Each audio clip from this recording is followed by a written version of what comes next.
the side, ref! Welcome back to another episode of In From The Side. With me, my co-host, a man with more hot takes than a prop in a sauna, Matthew Rhodes. Matt, good to see you, buddy. They get better every week. How's it, bud? How you going? Lucky in you, bro. Yeah, good, man. Good. Good to see you. Thanks, buddy. Good to be seen. How's things? How's the weekend? Awesome. Love the rugby. Great to see the Bokke back in action. We'll talk about them in a short while in our second show. But for now, we're going to continue with Mount Rushmore, the Mount Rushmore series, which we've been doing over the last couple of weeks. So if you haven't seen our series of videos, we've been picking our Mount Rushmore of every single rugby position. And it's really just a debate about who were the greatest players of all time. And we've loved the feedback so far. So continue to leave your comments in the comments section below. We did 5 lock last week, Matt. We're going to continue with the locking position. And as it was with flank, there's a lot of players that played 4 and 5. So I'm sure we'll see some 5s pop up in the 4 list. It doesn't really matter. Ultimately, we picked a list of 8 great locks. Our favorite locks that we will see on the side of Mount Rushmore. Correct. That we want to see, and then we just split it into two episodes. And if you didn't watch last week's show, we've already spoken about the likes of Willie John McBride, Colin Meads, Victor Matfield, Sam Whitelock. I think we also spoke about Ian Jones, Mario Toje, and Nathan Sharp. I got a bit of heat for that, but that was my selection. This week we're going to try and keep it to lads who wore number 4 on their backs, but invariably some wore 4, some wore 5 throughout their history. So it's in this episode, Matt, where I get accused of being biased. Oh, really? It's in this episode. We'll see. Because I've got a very green tint to my number 4 Mount Rushmore. But I would expect. So who did you go with number 1? Let's start with an All Black. Okay. And then we finish strong. I think his name popped up last week, specifically when we spoke about Sam Whitelock. This guy was Sam Whitelock's locking partner for many, many years, and it has to be Brodie Retallick for me. Perfect. He's, I think it was World Player of the Year in 2014, if I remember correctly. Yeah. Just an absolute monster, and even, he looks like one as well. A brute of a player, physically imposing. I think he complemented Sam Whitelock so well. Sam Whitelock was a little bit more athletic, played a little bit more loose. A little bit finesse. They were very similar to the Victor and Bakkies combination that we saw for many, many years. And Brodie was really the enforcer. In saying that, he was athletic himself. He scored that famous dummy try where he dummied half the Australian backline and scored the World IRB Try of the Year. So he was athletic, but just physically imposing and really intimidated his opposition. So he had to be the number 1 face on the side of my Mount Rushmore. Yeah, I was looking at the, it's a good shout. I was looking at the comments from last week, and one of our long-term viewers, Mr. O'Keefe himself, said that he'd be surprised if we didn't both pick Brodie Retallick. I'm glad you did, because I haven't this week. I've gone, I know, that's controversial. Hey, and what did I say at the beginning? Hot takes. Hot takes, full of them. Brodie Retallick, great though, all-round dynamo. He did revolutionize the role with his athleticism. I mean, 106 caps, 6 tries, Rugby World Cup winner 2015, Rugby Championship winner as well, and as you said, 2014 Rugby Player of the Year. So he has that credibility. Genuinely, it was between him and one other on my last pick, and I went the other way. But for me, outstanding pick, outstanding player. He was going to be one of my honourable mentions, and again, I sat there going, I'm going to get heat for not picking him, and I probably will. I think you're a bit of a masochist, Matt, because you like the punishment. You like the punishment. We'll see what the comment section says. But I like that you picked him because we get to talk about him, and rightly so. No, he deserves to be up there. He deserves his face on a Mount Rushmore, at least. For me, I couldn't look further than Eben. So Eben Etzebeth is my first pick, my first choice. He is a modern day colossus. He is an enforcer. He's the enforcer redefined, I think, in my opinion. I mean, I was watching a podcast this week, or an interview conducted with Achia, and he was asked, is Eben everything that you see, or is that just a lot of bravado? And Achia was like, nah, he's the real deal. Everything you see is that kind of fierce force and like that steel, grit, determination, and just don't take shit from anyone.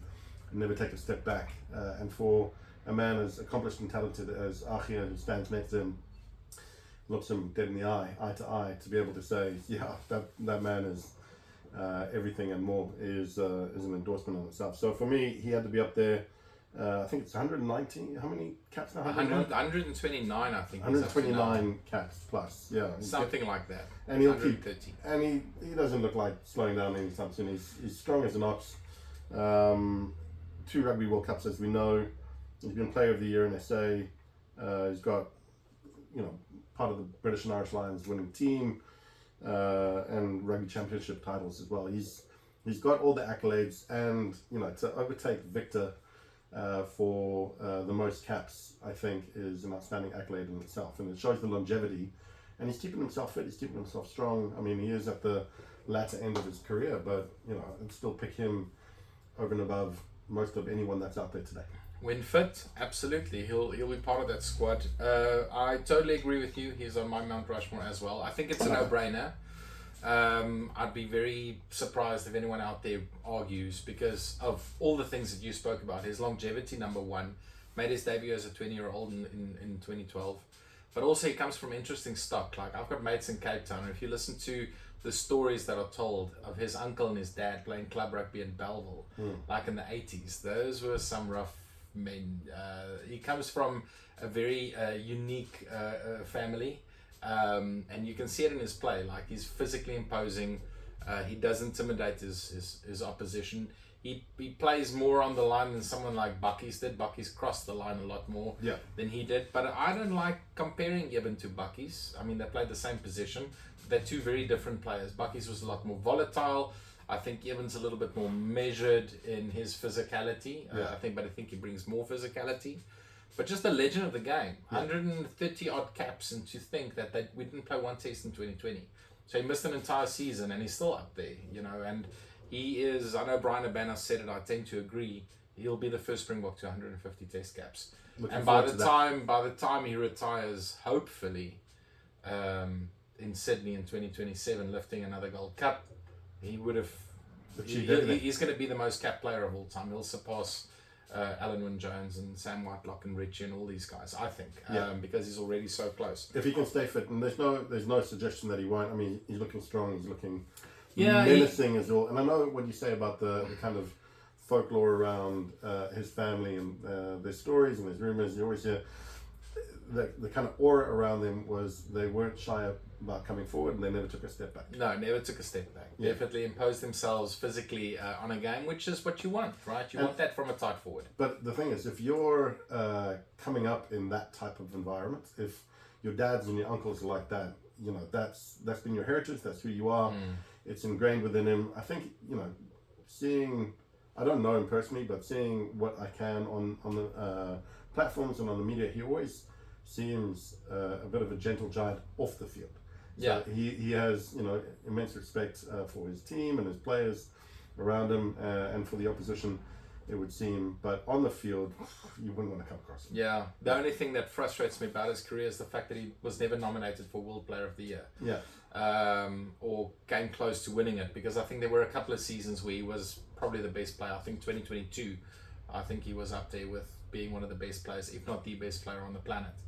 But we'll see. Maybe COVID played against him in that sense. Yeah, maybe.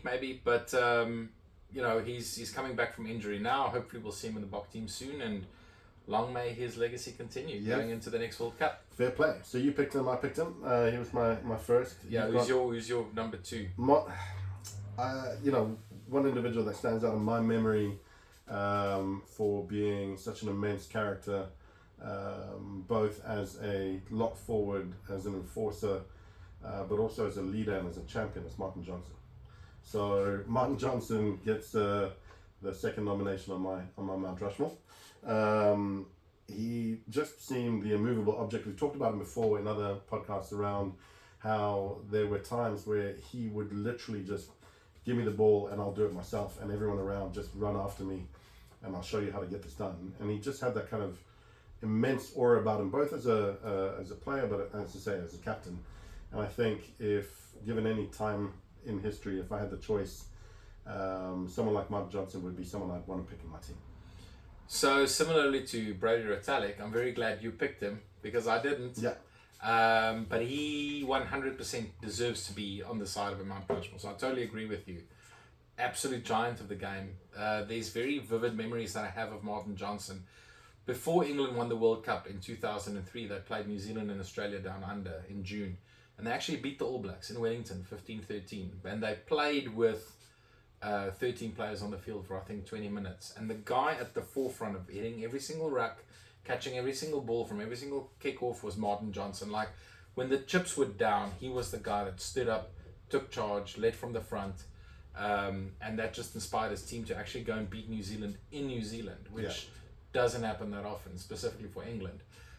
So fantastic leader, great player, very, very physical, quite athletic for a big guy. Yeah, he got around quite a lot, but like you say, he was the first to mix it up in the loose, and also, you know, he would be running into mauls and into breakdowns, you know, head first. He was an iconic leader and captain, a natural born leader, I think, and you could see that, I think, with the Leicester Tigers, that, you know, and that Leicester Tigers team around him at the time, the golden age of Tigers rugby, unbelievable. But you know, he took that to England, and then also to the Lions, and so he's iconic in my mind when it comes to thinking about. And then obviously they won the World Cup, so under him. So in my mind, he's definitely up there. 80 odd caps, I think 6 odd tries, and all those accolades that we just talked about. He gets my shout. Yeah, and the big one, which I will always bring up, that you hate when I bring it up, but 97's Lions Series captain, winning captain in South Africa, right? And there wasn't a fancied Lions team. They had some players that they picked out of nowhere. John Bentley famously just came from league, never played international rugby. They had a bit of a weird team that they picked, and somehow he with McGeechan, they just gelled and they beat us at home, and that sort of set the tone for what happened in England, them becoming better year by year by year. They finally beat South Africa in 2000. They went on to win the World Cup in 2003. Maybe that set that all off. Yeah, and I think he was as influential as, I've said this a lot of times, like England would not have won the World Cup if Johnny Wilkinson wasn't in that team. I think the same goes for Johnson. He had an immense impact. If he was injured or Wilkinson was out, I think Australia might have sneaked that World Cup. But he had a big impact, specifically in how he influenced referees on the field. They tend to listen to him when he speaks, which is his job as a captain. Very educated rugby brain, you know, and you hear him talk about rugby now post his career, but even at the time, like you say, great rugby minds, likes of Richard McCaw come to mind, John Smith come to mind, from the forward pack, who, you know, took the captaincy and made it their own. Martin Johnson was of that kind of cut from the same cloth, in that he was an enforcer, he was brute, you know, he was excellent what he did, technically very sound, but when it came to understanding the game, he was a cut above the rest. Yeah, absolutely. No, I love it. Dig it. Martin Johnson deserves his place. Nice. Who's your third pick? So you mentioned this name a few minutes ago, and for me, he was part of what is the dynamic duo in my mind of just locking excellence, and for that he's up in my wall, and that's Bakkies Botha. Bakkies, you get your shot, my man. He is. Don't tell Bakkies he gets his shot, because he'll take his shot. He'll take a shot. I know. At one point, sneakily. He'll find me in some pub, and then all of a sudden I get a knock on the back of the head. No, Bakkies is one of my favorite players of all time, and as you talked about previously, that partnership with Victor was iconic. You mentioned Sam Whitelock and Brodie Retallick as being another two that kind of fit that mold. I think on any given day, I'd still pick Victor and Bakkies over those two. So Sam, I chucked him up on my wall last week. Brodie obviously missed out, but of the two designations within those pairings, I'd go Bakkies and Victor every day. And for this particular Mount Rushmore, Bakkies gets my shout. So I don't know if he's on your wall, but I think he had 80 odd caps, 85 odd caps, four tries. Won the World Cup in 2007. He had Tri-Nations victories as well. But I don't think he's remembered for the victories as much as he was remembered for, or is remembered for, just being a sheer enforcer. And as you said, there's a certain line that you can play, and he danced all over that line and then further forward. He break danced on both sides of that line. He was skirting that. He was skirting that line, like classic break dancer. But at the end of the day, you need those. My opinion is you need those types of people in the team to create a bit of niggle, to get under the skin of the opposition, to get them thinking the whole time. Maybe there's a late shot on the fly half, and next time he's looking at you rather than, he's looking to make the pass. Bakkies had all of that, and yet he was still fantastic at what a lock should be, which is scrumming in the lineouts and in the mauls and in the dark arts of deep in the scrum. So yeah, for me, he's got to be up there. I love it. I didn't think you would pick him. Really? I did pick him. Ooh. So Bakkies has to be on Mount Rushmore. So it's 2 against the entire YouTube land out there, because I thought people would actually give us a bit of stick if we picked Bakkies. No. I picked him ahead of someone like Martin Johnson, who's a legend in his own right. But again, maybe this is where the bias comes in. As a South African, as a Bulls fan, it's a no-brainer that Bakkies would be up there. That golden age of Bulls rugby, from really 2002 when Heineken Meyer started rebuilding the Bulls and they won their first Currie Cup, all the way until he left after the 2011 World Cup. It's really a decade. He dominated in that locking position with Victor, and he was the yin to Victor's yang. They complemented each other so well. Like you say, just brute physicality. Admittedly, he crossed the line a couple of times. There was an incident with who was the New Zealand scrum half that he accidentally headbutted? I can't remember. Jimmy Cowan. So it happened with Jimmy Cowan, but there were a couple of other times. He cleaned out Theo Aplon in a ruck. Bulls against the Stormers. There's some incidents that I remember, but that's not what I remember his career for. I remember him as a very, very athletic number 4 who competed so well at the front of the line out. Was a great runner with the ball. How many tries did Bakkies score? He stood outside in the outside channels, and he braked like a centre. There was a couple of times he did that against Ireland, against Georgia in 2003. He was a really a dynamic. I used the word volatile previously when I compared him to Eben, and that's always the word that comes up when I think of Bakkies. He's a volatile player. Like he wouldn't hit a ruck. He would fly into a ruck head first, and part of tight forward's role is to intimidate the opposition, and that was Bakkies' role. He was the enforcer. He was known for it. He reveled in it. He accepted his role within the team, and he mastered it. He was a genius. Yeah, I think a lot of Luke de Jager flying in headfirst into Dan du Preez on the weekend would collateral damage. Maybe he's taking something. Maybe he's taking something out of Bakkies' book. But at the end of the day, like, there is a fine line. But I think he wasn't.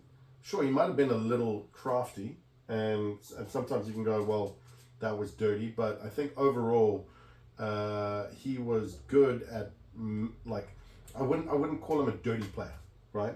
Good save, Matt. Yeah. Because I've just wanted to challenge you. Tell Bakkies he's a dirty player. No way. No.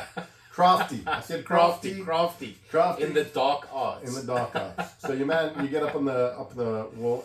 One thing, I saw a podcast recently, Ali Williams talking about him and Bakkies locking down together when they played in France together. And if you haven't watched it, go and watch it. It's really, really funny. Ali Williams going, Bakkies at about, he always used to play about 45, 50 minutes. And then he reckons they're about to come down, and Bakkies is walking up and he's like, just shakes Ali's hand. Bakkies is off. Bakkies is done. And Ali Williams, what do you mean you're not being subbed? He's like, nah, I'm done. And he just, so he talked about himself in the third person. That was the legendary status that he had amassed within himself. Yeah. Bakkies is done. Walking off the field, and he was like, oh yeah, I'll see you in the showers. Done and dusted. So, Absolute legend. What a legend. You're on my wall. Go Bakkies. Love it. I love that we agree on that one. Nice. Okay. Who'd you go next? Round it out. You want me to go? Yeah, go for it. Okay, my third Springbok at number 4. There's no way I wasn't going to pick this guy. So before we had Zinzan Brook and before we had John Eales, we had Frik du Preez. He's up on the wall here.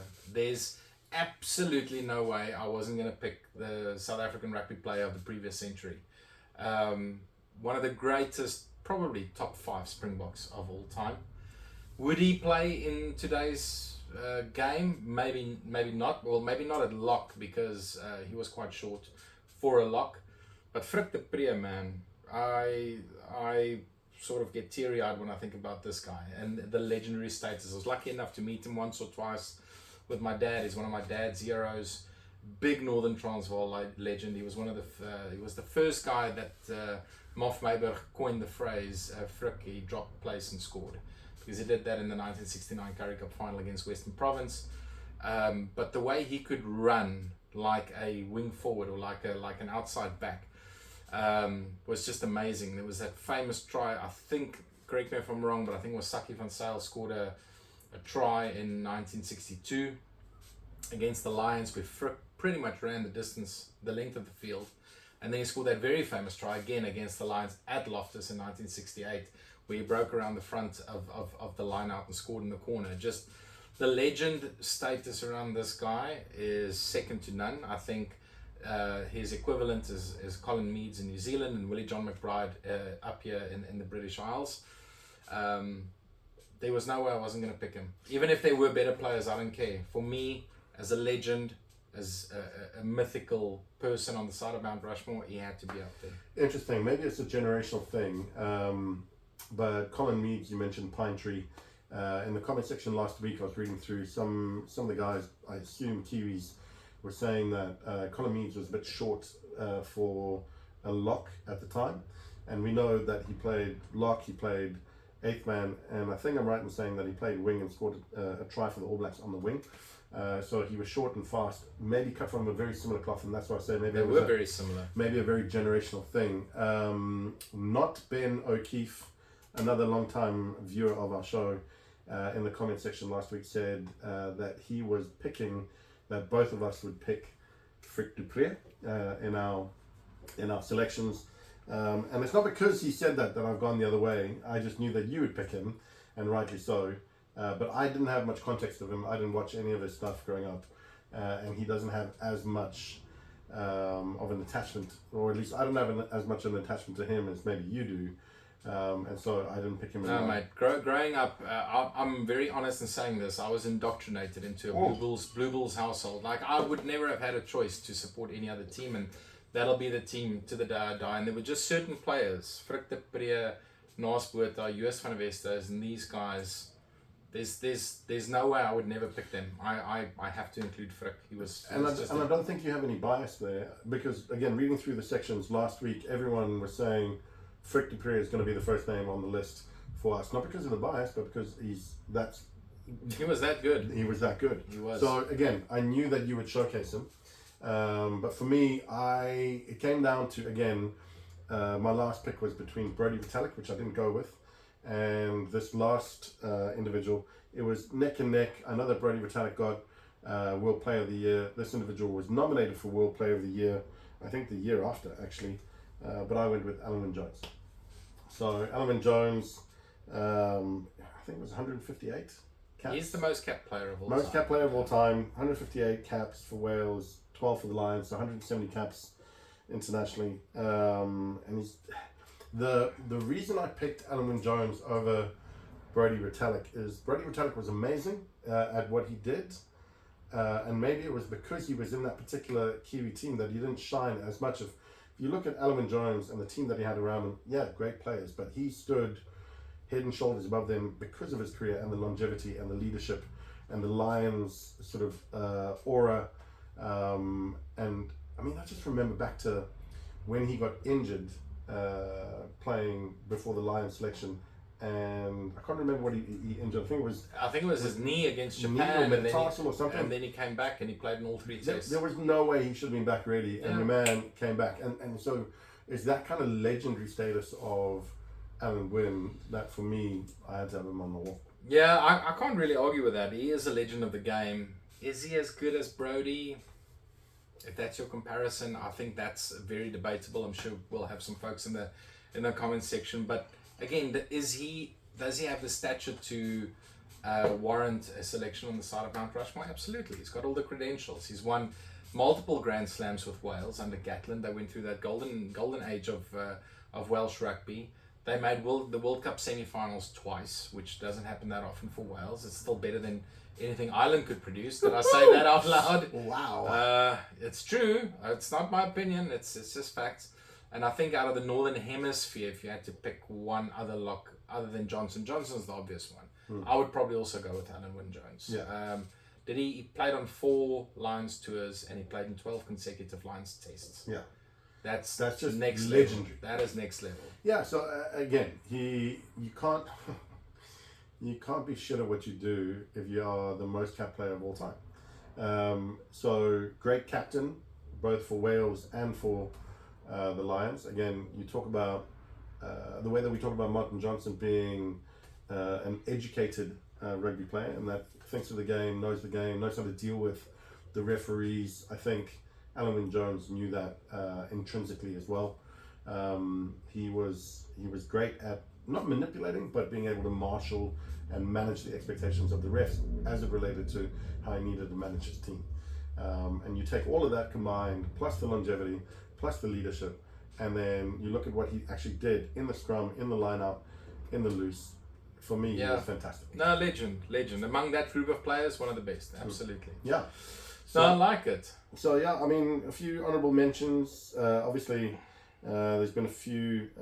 We talked about Simon Shaw before in previous pods. I absolutely love Simon Shaw, both for what he did for England and for the Lions. I've always imagined him standing on a field somewhere in the 1600s, 1300s with a big swinging axe in both hands and just being a brute. And for that reason, he gets a special mention.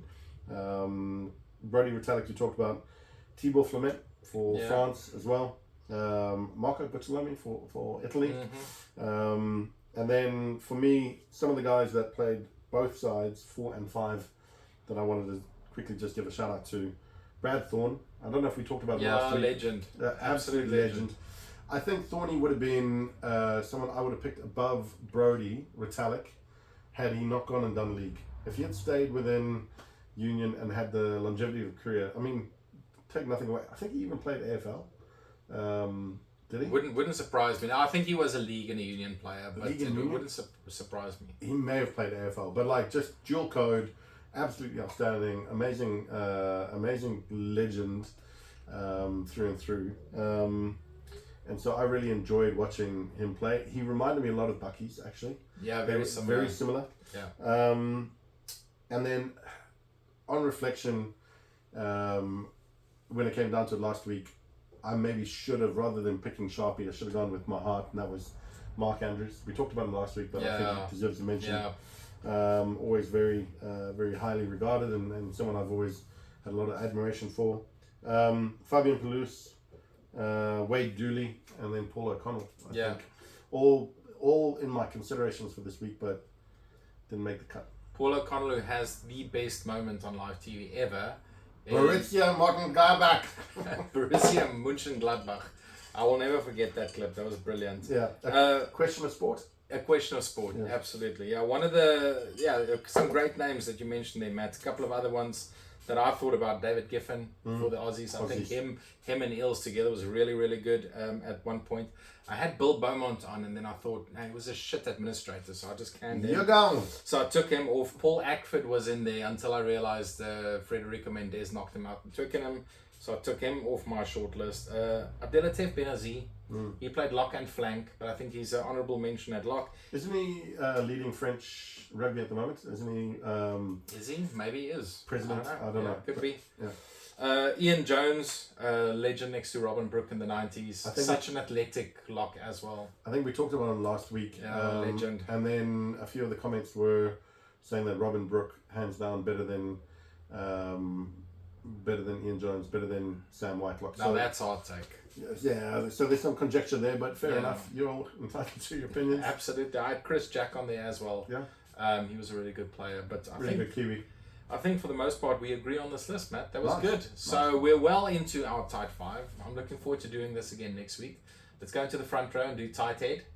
I think tight head and loose head, we're not going to have the issue we had with lock and flank.